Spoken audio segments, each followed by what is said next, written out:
পোলাওয়ের নাম শুনেই জিভে জল চলে এলো কি, তাই তো? চলো আজ বানাই চিড়ের পোলাও। আমার রেসিপিটা একটু মন দিয়ে দেখলে তোমরাও সবাইকে ঝরঝরে চিড়ের পোলাও বানিয়ে খাওয়াতে পারবে, কথা দিলাম। এর জন্য লাগবে কিছু সবজি, বাদাম যেটা আগে থেকে ড্রাই রোস্ট করে রেখে দিতে হবে, সাদা তেল আর কিছু গোটা গরম মশলা, দুটো শুকনো লঙ্কা, কিছু কাঁচা লঙ্কা আর তেজপাতা। এর মধ্যে কিন্তু আলু আর পেঁয়াজটা মাস্ট, বাকি সবজিগুলো না থাকলে বাদ দিতে পারো।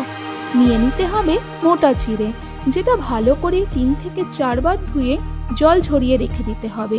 একদমই ভিজিয়ে রাখা যাবে না কিন্তু, না হলেই সেটা ঝরঝরে চিড়ের পোলাওয়ের বদলে হয়ে যাবে গলা চিড়ে।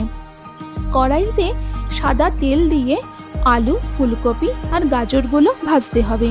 কিছুক্ষণ পরই অল্প নুন মিশিয়ে আবার একটু নাড়িয়ে তারপর বিনসগুলো দিয়ে দিতে হবে। এরপরে একটা ঢাকা দিয়ে কিছুক্ষণ সেই সবজিটাকে একটু হালকা সেদ্ধ করতে হবে। এবার যখন ঢাকাটা খোলার পর দেখবো সবজিটা মোটামুটি একটু ভাজা ভাজা হয়েছে, তো সেইটাকে আলাদা করে এবার তুলে রেখে দিতে হবে। এবার কড়াইতে একটু বেশি পরিমাণে তেল দিতে হবে, হ্যাঁ একটু বেশি পরিমাণে, কারণ চিড়ে কিন্তু তেলটা অনেকটাই টানে।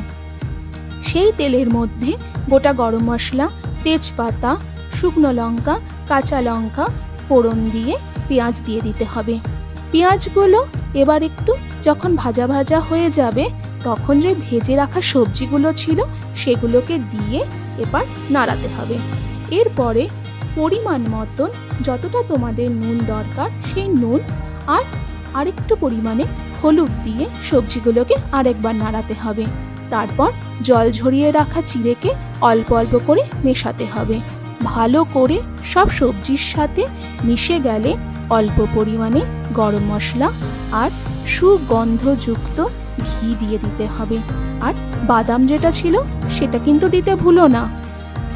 এইভাবেই তৈরি হয়ে গেল পোহা অথবা চিড়ের পোলাও, যে যেটা বলে। ভিডিওটা যদি একটু ভালো লাগে তোমাদের, প্লিজ লাইক বাটনটা প্রেস করো আর সাথে একটু চ্যানেলটাকে সাবস্ক্রাইব করে দিও। আর বেল আইকনটা যে পাশে থাকে সেটাকে কিন্তু প্রেস করতে ভুলো না তোমরা। সবাই ভালো থেকো, সুস্থ থেকো, আনন্দে থেকো। টাটা।